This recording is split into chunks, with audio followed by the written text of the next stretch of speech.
What's up, everybody? This is the Booch, and welcome to episode 17 of the Boochcast Reviews, Darkside of the Ring. I am back once again, ladies and gentlemen, with my two good buddies right here. Of course, AEW correspondent, singer-songwriter, Mr. Desmond Dagenhart. And, of course, ladies and gentlemen, we have my Part 1 co-host and other AEW correspondent, Mr. Elvis Dolinski is here. Woo! Round of applause. All right, thank you guys. Thank you so much. Keep yourself down. Keep it in the comment section. Let's get this thing rolling. Absolutely. And, you know, we made it, guys. This is the beginning of Season 3. Last time we were here, we were closing out Season 2 and the final days of Owen Hart. And now we're back, and our topic for this week, Brian Pillman. Brian Pillman. Yes. Now, before we get into this, I will say one quick thing here. As you guys know, the Brian Pillman episode was divided into two parts. There's a Part 1 and a Part 2. Just like I did with Chris Benoit, I'm doing the same thing here with Brian Pillman. We're going to have the first half on this video, and then next week, we'll have the second video. So this will be focusing on WCW, ECW, his family life, and all that. The car accident, WWE, all those things will be next week's show. So we're not going to talk about any of that here. So that being said... So you guys Des, if you're lonely, just say it. But anyway. I'm lonely. I never get a moment of peace in this house. Finally, everybody else who lives here is gone, and y'all are here. That's why we knew you're lonely. Like, oh, he's got some idle hands. Time to make sure he doesn't do the devil's work. So. Exactly. Got to make sure we get some stuff done. And but for any, well, I was gonna say for any chicks that are out there, but they know what chicks watching Vinny. Never mind. Oh, they watching. So they watching. There's dozens of them. Okay, look, dozens. Real quick. For those of you who watch Vinny and you're like, I wish there was somebody better looking on here. Me and Elvis are here, and currently I am single and available. Call me. All right, the Boochcast has now become a fucking dating app. Oh god, this is ridiculous. All right. Well, anyways, it was also a way to rib on you. I mean, it was mostly on topic. Yeah. Whoa, what's that? Your Grindr account's going crazy. Wow, ding, ding, ding. Yeah, there's a lot of pills here, man. So anyway, face down, ass yes. up, huh? Yes. Wow. So of course, you know, we are here to talk about Brian Pillman, who, you know, according to the documentary, they said he was an undersized football player from Cincinnati who pretty much revolutionized the wrestling industry. And that was one of the interesting things about Brian, was that he's another one of those guys that, because of his size, no one knew what he could do, but somehow managed to do very well in the wrestling business. You know, blending the illusion of reality and so many other things that he did. You know, it was... I kind of liked him, man. I liked him, and I remember seeing him on TBS. I was young, you know, and TBS had, like, their shows, and I didn't really follow much Stone Cold or Steve Austin or Stunning Steve Austin at the time. He was a bad guy. I'm like, oh, that guy's pretty cool. And then I saw, like, the Hollywood Blondes when they formulated together. Yeah. I'm like, dude, that is fucking... Because I remember, like, they did that whole, like, little motion with the camera thing, whatever. Yeah. I used to do that shit all the fucking time. That was horrible sports. Like, horrible. Basketball, football, whatever. But we'll never get one fucking catch. Like, I feel like a man would be like, tape that shit, motherfucker. Yeah. It's gonna last, because, you know, back then we didn't have camera phones. You had to bring the old, you know, telephone ones, you know? Yeah, and the thing is, like, and that was the thing about the Hollywood Blondes, is that at first Brian Pillman was on this, like, rise to the top, and Steve Austin, he was stunning Steve Austin. This is before the Stone Cold. This is back when he actually had hair, which is always weird to see. Hollywood Blondes. Never mind that he has a Texas accent and could not fake another accent to save his life. And never mind that the other guys from Cincinnati, they're the Hollywood Blondes. And what was interesting was the fact that they find out about this. Austin just shows up to TV. Brian Pillman comes up and says, "Hey, buddy, I got these gold chains. We got to come up with a gimmick. Got to come up with a finish." He's like, "Fuck you talking about?" He goes, "Well, we're now in a tag team." And Steve was pissed. Like, he did not want to be part of this. He was told he was on the U.S. title path, and he's like, exactly. I'm about to be a singles competitor. I'm gonna be a star. Fuck y'all. And like, what? But here's the thing too, like, you know, when you watch wrestling back in the day, you always had the smaller guys who did all the flippy dippy shit, whatever. So he was ahead of his time, I guess. You know, I guess he chose the football path, like most people do. Like, they take the football path, get into strength training, and some kind of injury happens, and they come into wrestling. I mean, it's happened since, you know, the good old days. Even till now, they still do. Like, even with Olympic wrestlers or football players, he fit the mold. Yeah, he was kind of bland. I could never see him as a main event player with the shtick he had before the Hollywood Blondes. Because that shtick wouldn't have worked. I don't think so. But it seems like ever since the Hollywood Blondes, he just kept reinventing. Because he came out in the orange shorts for the Cincinnati Bengals, right? Even though he got cut by them, he still represented that team because that's his football team. Yeah. And then he decides to go to wrestling, and then he changes. He uses his colors. He gets to the Hollywood Blondes. He changes his wardrobe again.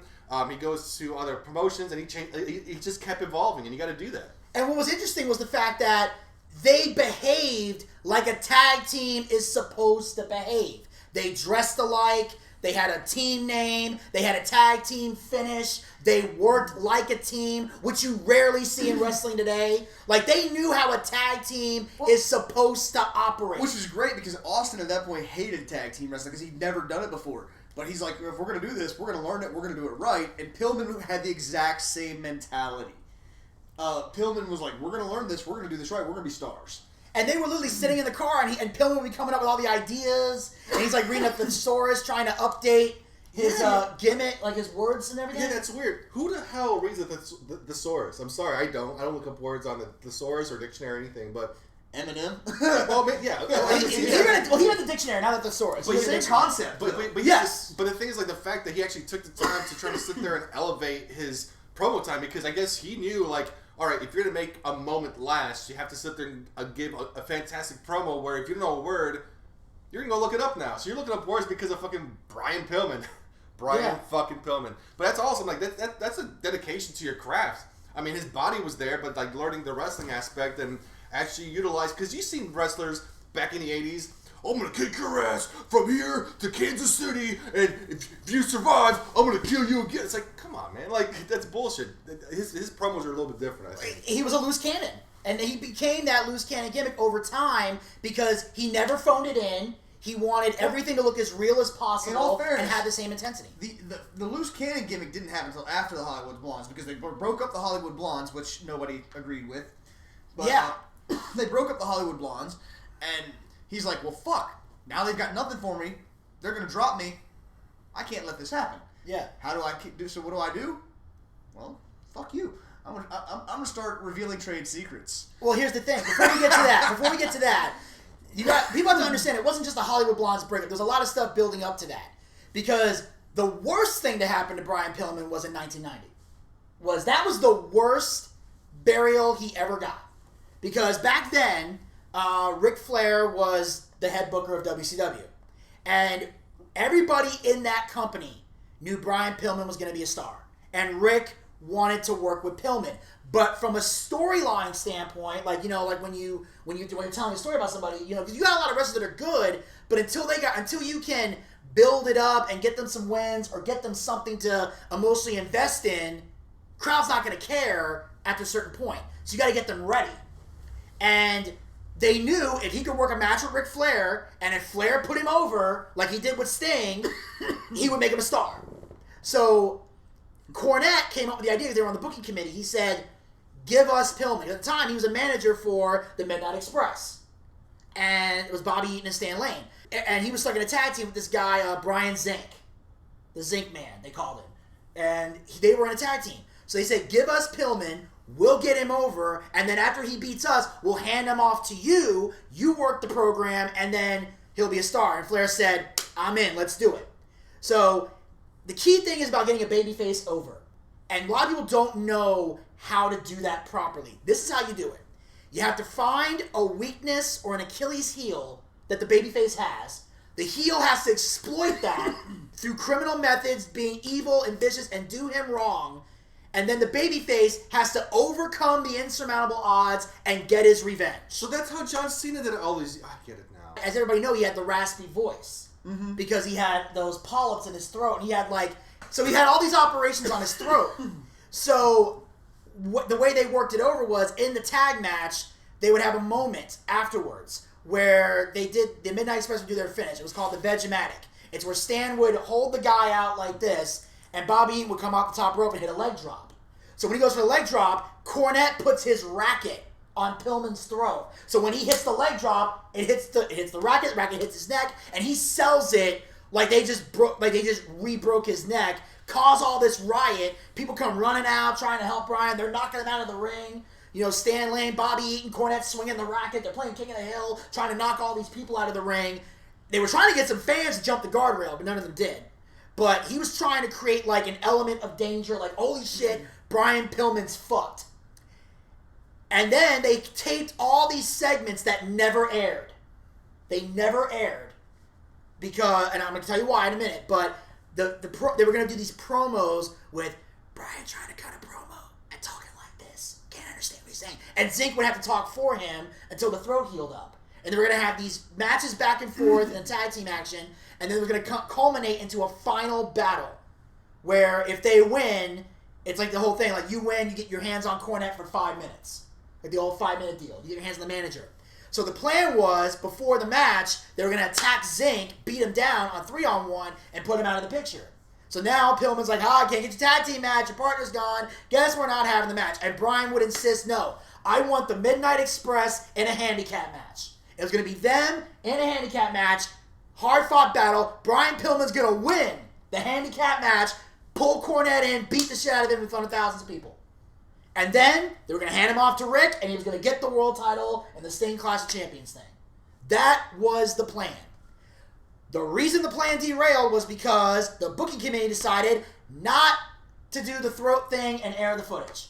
Because they said, and I quote, it would make Brian look weak. Because he was injured? Yeah.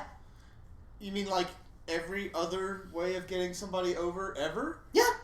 That's what the committee said. They said we're not going to do that. So they did the matches without the throat thing. This guy Jim Barnett, who had been in the business for God knows how many years, so they think, and he told Cornette, if it doesn't draw, blame me. He went up to him months later. It didn't draw, and I blame you, because it fucked Pillman's push right there. Wow. They took the whole thing out, and the thing is, also, it was being, even though Ric Flair was the booker, the owner of the company was a guy, and I don't know if Elvis, you might know his name. I don't know if you do, Des. Guy named Jim Herd was running WCW. This guy, if people think Vince is out of touch, this guy had no touch. Like, this dude was fucking terrible. And a revolving door of like different people coming in and out. Exactly. And it was just terrible. It got to the point where Ric Flair eventually quit as the booker because he just couldn't take Jim Herd anymore. So, and later on, but then they booked this whole thing, they take everything out, and Jim Herd thought that that instead of getting Brian Pillman over, he thought Cornette and the Midnight Express were trying to put themselves over because they were on TV. Even though they were helping Brian, and the whole end of this storyline is, we're going to lose to one guy. But no, we're getting ourselves over because we're on TV. Herd thinks, oh, if you're on TV, you're putting yourself over. It's like, no, dumbass, we're in this feud to put this guy over. Herd didn't understand that, so it killed the whole feud. I thought like they took it off because they said it's a family show. They want to show people like breaking their larynx or something too, or something. They tried to use that excuse too, but they also said it would make Brian look weak. That's what they said to Cornette and the booking committee, because Cornette was on the booking committee until he eventually quit the booking committee and then later quit WCW as a whole. And why did he quit? Because he's like, I ain't taking blame for this shit. Well, not just that. He saw how the Midnight Express was being treated, and he went into TV one day. They had 4 tag team matches, and they were going to lose every single one of them. And they had just not used them the previous week, even though Bobby Eaton drove all the way down there. There was just a lot of... And then he got into a fight with Ole Anderson, because Ole became the booker after Rick, and halfway in the argument, Ole says to Cornette, if you don't like it, go home. So he went home. Him and Stan Lane both went home. Bobby Eaton was the only one that stayed, because Bobby couldn't quit, because he had 3 kids and a wife. Yeah, Bobby Eaton was on a WCW game too. He said, look, I know you guys got to go. I got to stay. They said, yeah. They got in the car, drove off, and Cornette said he felt like he'd been paroled from prison. But yeah, so they buried Brian Pillman right there. Killed whatever world title shot they were going to give him. He reinvents himself in the Hollywood Blondes. That goes to shit, and now he's creating a loose cannon. Trying to... You said insider terms. I'll let you talk more about that. Yeah, that was it was really cool. He started doing stuff like... he would go after the booker beside the ring bell. He'd be like, and he would say, "You Mr. Booker man!" And go like he's going after him. And fans, the general fans, had no idea who the fuck he was talking about. But anybody who was in the know did. And it's like, oh, he's going after the booker. He's going after the guy who's booking him to lose these fucking matches. And this is a time when you didn't know, was he fucking shooting? Was he being real? And he got it to fucking work. And being so crazy got eyes on him. It proved that he could draw. Yeah. Because people needed to see, what was he going to say next? What was he going to do next? What was the next inside information you were about to get? Because back then, you didn't have inside information. No. Now we've got 15 different fucking insiders that we can go on within 30 seconds and all of them be somewhat accurate. Yeah. And it kind of sucks about like the whole angle with them too, because if they ran a story, and let's not just put it in perspective where he was supposed to win a championship. Let's just take that aside. But since he was starting off, he did some promos here and there. If they use that angle with that raspy voice, as a kid, me watching that angle and hearing him for the rest of my life, I'm like, oh yeah, that's right, Cornette. Even though it's all like, a storyline or whatever, in my mind, it's gonna be like, you know what? Fucking Cornette made him speak like that for the rest of his life. Forever, I'd hold like Cornette as like this ultimate bad guy who did that shit, whatever. So for me, as a young kid, impressionable kid watching it, gets your heel over, it gets your face over. Absolutely, it does exactly the business it's supposed to do. And the thing is, when you hear his promos from any time after that point, so they ran an angle, and even like let's say when he made it to WWF at the time, right? And you saw that voice, you could be like, oh, well, why is he talking like that? And I could tell my friend who has never watched wrestling. Another wrestler had a tennis racket hit him in a larynx and be like, oh, that's horrible. Who is it? Yeah. It's actually that motherfucker right there. And we wouldn't He's find got out. a cult. Yeah, and we wouldn't find out until years later that he had that mild form of throat cancer. But we would have to know until like later on. That's what I'm saying. We wouldn't find out. Of course, until we're older, we'd eventually find out. But growing up, we would be like, Cornette did that. Yep. And they were, and they had that genius storyline that they just fucking killed. And then, of course, he goes into all this other stuff. But I love the Booker Man thing because, like, because they didn't know Kevin Sullivan was the Booker. Mm-hmm. Then you find out he's a Booker, he's in the ring. Oh, shit. And then the whole thing with, like, Bobby Heenan, where he gets out of the ring, he's doing commentary, and he, like, not really, like, hurts him, kind of, like, shakes him, yeah. Shakes him for a second. He's like, get the fuck. And he got Bobby Heenan to say fuck on national TV. Because Heenan didn't know it was going to happen. No, he didn't tell him, but the thing is, he wasn't obviously trying to break his neck, but he just touched it enough to aggravate him. He wasn't gonna. We knew he wasn't gonna seriously hurt Bobby Heenan. Heenan knew he wasn't seriously gonna hurt Bobby Heenan. Well, I'm talking about he knew that. I mean, but I'm saying, like, obviously he was not gonna. He knew he wasn't gonna seriously hurt him, but he needed to jerk him enough to get a reaction. And then once he got the reaction, he got what he wanted.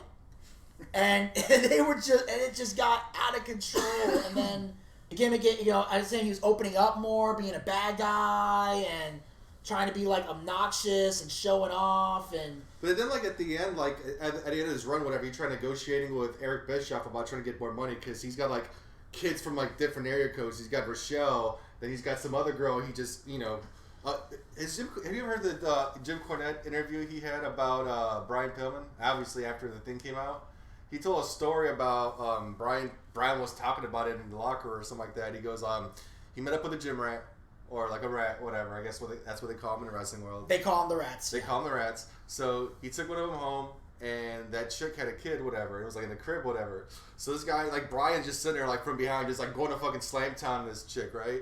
And then the baby wakes up and he's looking right at Brian Pillman, just plows him out, whatever. So he's sitting there, he's smiling, he's like winking at him. He's like, "Yep."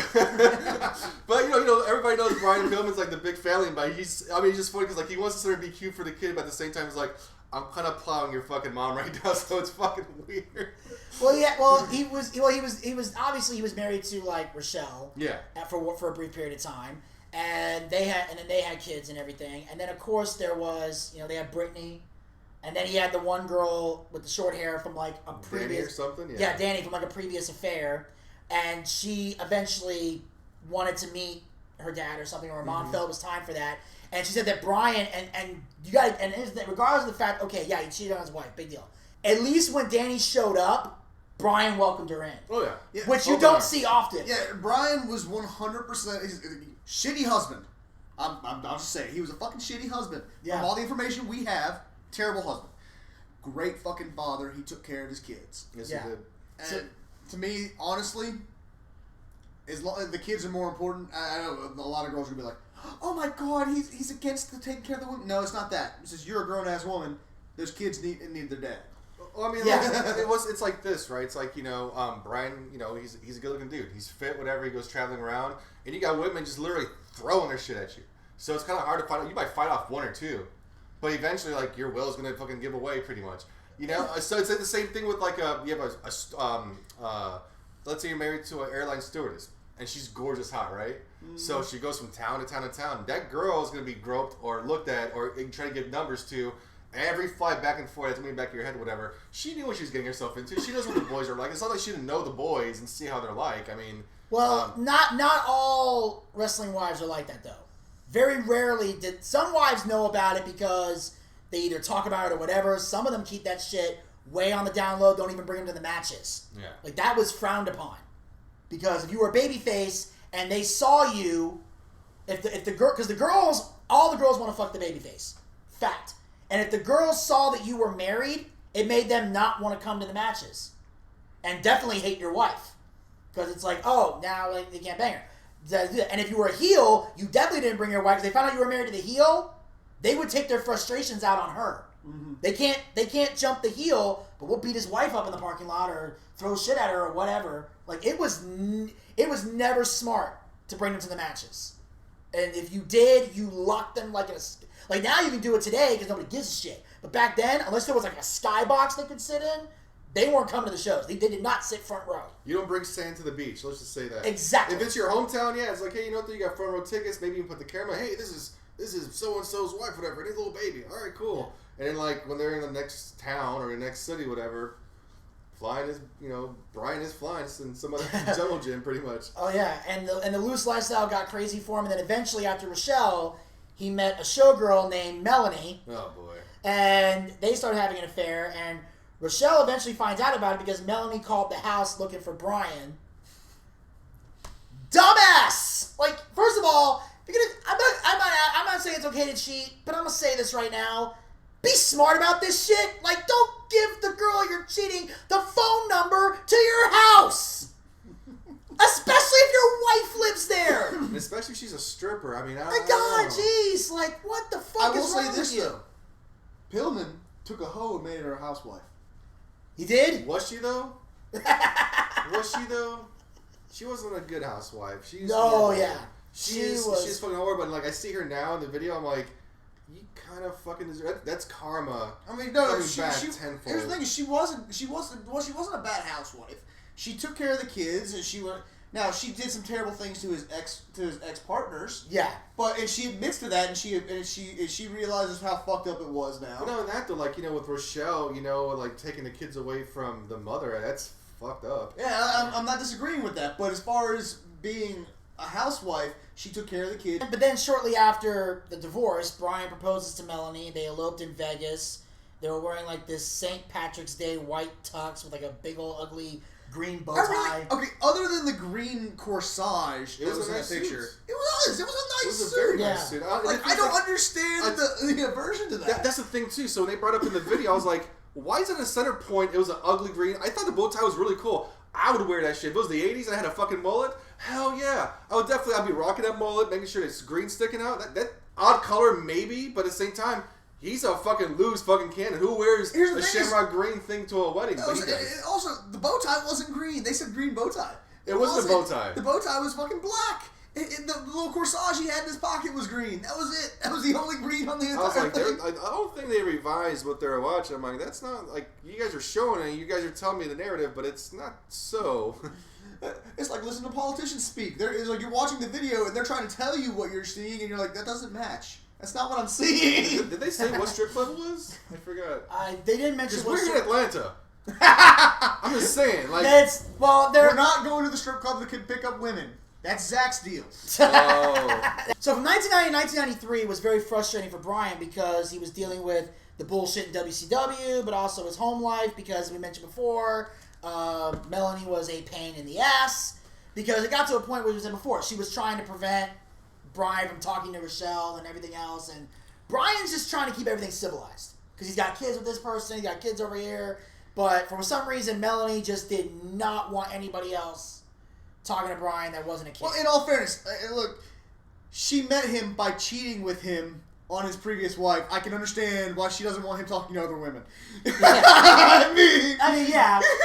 True. I mean, other women, yes, but like when you have a child with somebody, I'm with you. I'm with you. But if you really look at all the facts, I can understand to a point. So at one point, Rochelle takes off, doesn't tell anybody where she's going, and she was supposed to go see Brittany, but never shows up, and no one's able to get a hold of her. It results in a missing persons report, and then 7 days later, Rochelle finally shows up, and Brian and Melanie take decisive action and decide to file for custody. Well, they thought because, like, you know, that she was there to steal the kid, and she was just simply hugging her child who she hasn't seen in, you know, how long, you know? So. Well, that was after they filed for custody. That happened. Okay. Because she filed for custody, and Melanie said agreed with him, and admits now she shouldn't have. She thought that was a bit too much, but at the time, it started because Melanie didn't want Rochelle around. And Brian had more money and could keep the attorneys paid, because the attorneys only work when you pay them.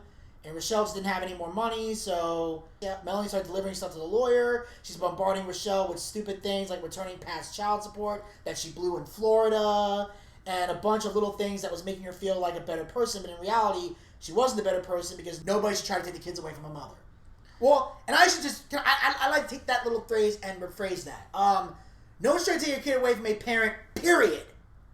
I want to reiterate that. Right. Yeah. She also specified, because it wasn't like Rochelle was abusing the children. She did specify, like, there are exceptions to the rule. If somebody is hurting the kids, take them the fuck away. Exactly. But I'm just saying, like, but I see like that blanket statement, no one's taking kids away from mother. No one's taking kids away from a parent, period, if they're fucking doing the job.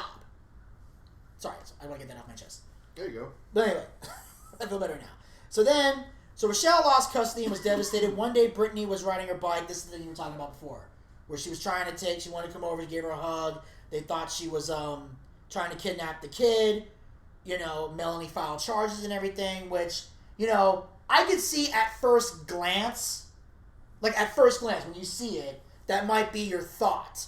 But then once you realize, no, I just was giving her a hug, that's when you go, okay, my bad, and that should be the end of it. Okay.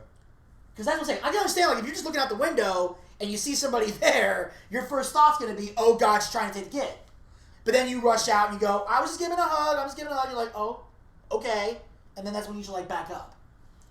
So I get the initial reaction to that, but filing charges was way too I know premature. Melanie's going to sit there and be like, well, I'm not sure what's going on. Yeah, you don't know what's going on because you're fucked up half the time. And I mean, same thing with Brian. I mean, I'm not saying Brian's a saint. Like, you know, he was on painkillers, he had a lot of different things. So your mentality changes. Well, at this point, he wasn't on painkillers. He wasn't on painkillers? Well, regardless of what she was. Yeah, she's fucked up on everything. She's fucked up on everything. And then, like, you know, you get really emotional and you get very possessive. And I can see from her perspective, just because, but I'm not going to excuse it. I'm like, that's still fucked up regardless. Yeah. And so Rochelle later calls the house while Brian's out of town, and Melanie answered the phone and told her, and this was the final straw, and this is definitely why, you want to know why people think Melanie's a fucked up person? Here it is right here. Is where they're basically on the phone, and he said, even your mother would think I would be a better mom than you. And that's what ultimately led to her basically killing herself. Removing a parent's rights from the kid when that parent did nothing wrong. Losing a kid is the worst thing you can go through. Yeah. And so yeah, between her losing those rights, not being allowed to see them at all, and then being told terrible things like that, and that would push her over the edge. yeah, I mean, not a little, a lot. I mean, first of all, devastation from losing your kid. Being divorced, finding out that you're being left for a stripper, essentially, and that stripper now has control of your kids. So she's taking everything away from you, and you're being told all these horrible things, and you're supposed to sit there and be like, okay, cool, thanks. No, that's fucked up. Every one of those scenarios by itself would be devastating for any human being, especially for a woman who went through the trials, who went through the kid and everything else, and everything was taken away from her. And she started to be part of the family, but not even part of it. So it's kind of like, yeah, we acknowledge you kind of, sort of, here at the corner, but you're not part of our lives. And she had a foundation. Everything was good. They had a house. Everything was going well. And everything was taken away from her by that woman. And Brian was like, they said he was like devastated. He paid for the whole funeral, funded everything. And then when the casket finally closed, he said he cried so much, it was like they felt he was going to pass out. because he just was inconsolable. Because even though, yeah, they got divorced, they had issues, he still cared about her. Yeah, he was a whore. He was. Yeah. That's it. He liked him some Strange, okay? Yeah.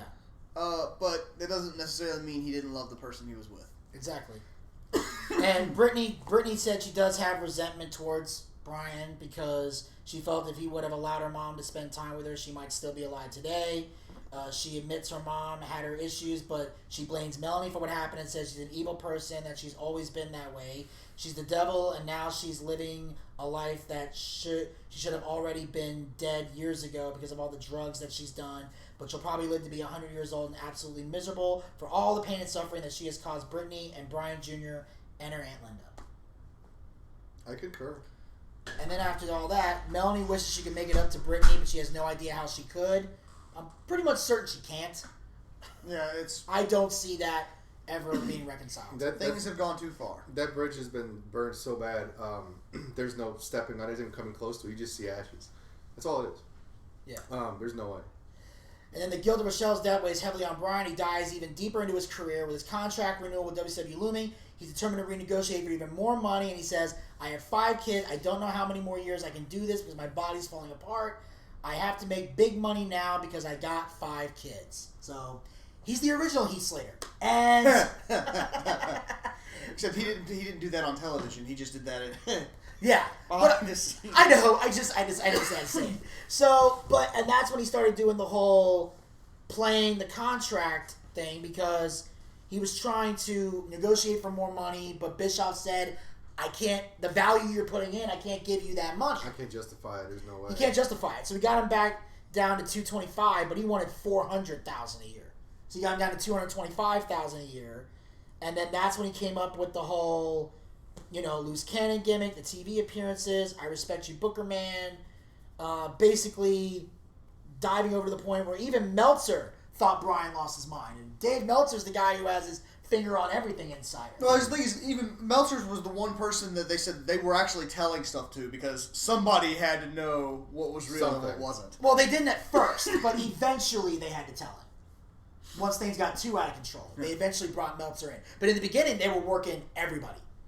And the whole thing was about trying to get WCW and WWE into a contract. So what they did was, Brian Pillman says, hey, people think I'm not really working here. So if you have an actual release from my contract, people will believe that I'm storming the gates and doing everything else, and then I can jump over here and build this whole thing up. And Bischoff's like, okay, so he granted him a release. And here's the weird thing too with that, Cornette even said nothing like that had been done before. That angle to do it. So I guess it was really innovative for him to be like, okay, I need to get out. Here's my play. This is what's going on, and they worked it to a fucking T, and it was perfect too because it's never. I mean, based on what he said, it's never been done before. And we're gonna see some other tactics later about he's doing to put himself out there, which the greatest showman for himself. He's the biggest sponsor for himself. He's promoting himself in the best way, which I think is great. Yeah. So he starts negotiating with Vince McMahon, the WWF, against Eric Bischoff and WCW, so he can get a better deal overall. Because Bischoff thought he was working with Brian to create this illusion. And they said Brian was actually working Bischoff to create his own illusion. But Bischoff says, no, I was in on it. Bischoff claims he's in on it. Everybody else is saying he wasn't. I don't know who's telling the truth. Well, here's the thing is, the only people who really know would be Brian Pillman, who's not here anymore, and Eric Bischoff. Yeah, and the guy that was the strength coach that was helping him out. Everybody else, they're just speculating. Yeah. Because they don't know what was said behind the closed doors. Yeah. And you have to keep this illusion alive. The less people who know about it, the better. Absolutely. Yeah. And the thing is, the best part was when he showed up in ECW. Yeah, I saw that clip when he came back on there. That was a fucking monster pop. Even the guy in the straw hat, the legendary. You had a tie-dye guy, and you had the guy in the straw hat. Yeah. And the guy in the straw hat, you saw his reaction because he's always one of the first people when I look to the crowd who I look for. Tie-dye guy, and I look for the guy with the straw hat. It's the guy in the straw hat. As soon as they turn a light off and turn it back on, and he's out there with the cane pointing at the crowd. The guy's you can see you can see the emotion in his eyes. He was like, "Holy shit! It's Brian Pillman. What the fuck?" It was awesome. And ECW and WCW hated each other So they had to believe it was real. Because it's like, if he worked for WCW, you can't be on ECW television. And because ECW was the Wild Wild West, he could say off-color things and cuss. He could do all the things he couldn't do in WCW. I'm Brian fucking Pillman. Wow. And I'm going to take a piss in this ring. And literally unbuckles his pants and is about to pull his dick out. And then everybody just starts rushing. And that's when everybody rushes to the ring. Shane Douglas is cussing him out. He's jumping the barricades, spitting at people. He is just causing the biggest fucking riots that he can. He's throwing a wrench in everything that's being thrown out there. He's like, no, you guys have a certain circular thing going on over here. Boom! He just throws a big fucking wrench in it. And he's like, damn, what's that divot? It's fucking Brian Pillman. It's Brian Pillman. It's a speed bump. It's like everything that we're supposed to be doing. And this motherfucker just keeps tugging in our fucking toes. What the fuck? I just can't seem to get up. And being a part of two major productions there, he is becoming the biggest name in pro wrestling. Oh, yeah. He is creating a name for himself that nobody else could beat. Like, Ric Flair will forever be associated with WCW and now WWE because of the buyout and everything. But Brian Pillman had was able to say, I'm associated with fucking everything because I'm using them all to better myself. Yeah, and the casual fans thought he was crazy. The hardcore fans thought he was breaking all the rules and couldn't be allowed to do any of this. And he would, like, every time he had a TV appearance, it would be arranged so that it didn't look like he was supposed to be there. Or he was doing something he wasn't supposed to be doing. Like sometimes the protest matches, he was booked and he wrestled a giant pencil. Like, literally, he wrestled a giant pencil because pencil in wrestling knowledge was another name for Booker. Mm-hmm. So he would wrestle like a giant pencil. He would break all these rules. He would say whatever he wanted. And Triple H is sitting there like, that's my gimmick. I can out-wrestle. Broom. Stick. Yeah. And as Brian becomes the talk of the wrestling world, they're having the master plan. Track down, secure the attention of Vince McMahon. So what does he do? He goes to an insider industry trade show in Vegas and poses for a picture with Vince. That's crazy. And Vince is like, who the fuck is this guy? And Jim Ross is like, that's Brian Pillman. He's like, we can't hire that guy. He's crazy. And he's like, no, he's taking a gamble on himself. He's doing something different. He's gambling his own future. He's just like you, Vince. And Vince is like, yeah, I'm kind of a loose cannon. Damn right. That's right, pal. That's right, pal. I am kind of a loose cannon. That's good shit. I'm quite a pioneer. And the thing is that, and the coach, towards the end of this, says to me, this is my favorite line in the whole entire thing because everything he says in this line is 100% true. They asked him, the coach guy, they're interviewing, he said, did Brian care if he went to WCW, WWE? He goes, and he yells at the camera, he goes, no! It's money! It's all about money! These guys are living in a fairy tale fantasy world. It's money. True words were never spoken by a person in the business. Because I'm telling you, I've said it before, I'll say it again until I'm blue in the face, and I know this because I work in the business. Never let a wrestler tell you they're not in it for the money. It's a fucking lie. A wrestler who tells you, I don't do this for the money or I don't care about the money, they're one of three things. You're a liar, you're a mark, or you're both. There is not a wrestler in the business today, in the past, or in the future that doesn't think about money. Well, there's not one. I need to argue something here for a second. Me too. It'd be like saying that, no musician's in it for the money. You'd be like, no, you're still... Yeah, we want to get paid, no doubt about it. But you're not always doing everything for the big bucks. You do things because you love it. Mm-hmm. And let's be realistic here. You don't go into pro wrestling thinking, I'm going to be a star. No, you go into pro wrestling thinking, if I can get to a point where I can take care of my family doing this, I'm living the dream. The money beyond that is a plus, but that's not why you're doing it. You're doing it because you fucking love the industry. Well, like the Ultimate Warrior, but we'll get to that later. Yeah, that's weeks down the line. Well, I mean, see what I'm saying? Yeah, I get your point. He's a musician because he does it for the love of music. Like, for me, I'm a hand model, obviously. So I don't do it for the money. It's because, like, my hands have to be televised and it has to be published on magazines for people to show off, bracelets, flashlights, all those things, whatever. So I don't do it for the love of money. I do it because of the craft. Honestly. Think about the year when they're doing contract negotiations. Late 80s, early 90s? Mm-hmm. $250,000 is a lot of money. $250,000, like, it's 2021. Dude, $250,000 is a lot of money now. now. So Brian shouldn't have been broke. He had a lot of kids. Don't get me wrong. I got a kid. Oh, he wasn't broke. That's the thing. Is Brian was never saying he was broke. Yeah, but he was saying that's a lot of kids to take care of. No, exactly. Yeah, when you got 5 kids and you're divorced and 225 goes away pretty quick. He was quick. He was the fucking what's this guy who's got kids? Whatever. Heath Slater. I got kids. That's what I was saying I already before. made that reference. I made that reference earlier. Some bitch. I wasn't paying attention to the whole show. Have you had a concussion? Are you paying attention? I smoked a lot of weed before I got it. Loads of it. I was like, I'm hanging out. I wish my job would allow me to smoke weed. I was like, I'm hanging out with Vinny today, so. Yeah, you gotta be high, I guess. But anyway, so Meltzer says Brian wanted to stay in WCW because WWE didn't offer guaranteed money, not at the time. And Vince focuses mainly on pushing the bigger guys, which is true. So Brian ultimately wanted to go to WCW. But if WWE threw a bigger money at him, you going there. No, you'll follow the money, yeah. You follow the money. So, he wanted to stay in WCW because he knew in WCW he had a better chance of getting over. Right. Would he gotten over? Maybe, maybe not.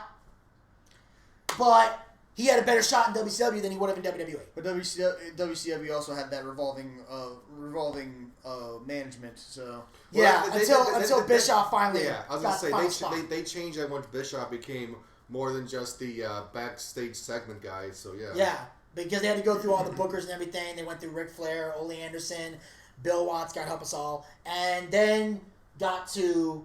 Finally, Bischoff was in full control. Wasn't Sully there before Bischoff? Gordon Sully? Yeah. I mean, as an announcer, yeah. Okay. Gordon Sully was like way early years. Okay. And then he was considered the man before Jim Ross. Okay. Like if you ask Jim Ross used to say Gordon Sully was the best ever. And then Triple H said, I looked him dead in the eye and told him you're as good as Gordon Sully ever was. Which is a bold statement, but Jim Ross can hold it. But then Brian goes crazy, shocker, bought an $80,000 Humvee that he later crashed. And, ladies and gentlemen, thank you guys for tuning in for Boochcast Reviews Darkside of the Ring. Hello, gorgeous. And, of course, once again, I want to thank Desmond Dagenhart for joining me this week. And, of course, Elvis Dolinski as well. Make sure you guys tune in next week. We'll have part 2 of Brian Pillman coming up next. The car crash, the WWE, everything in between.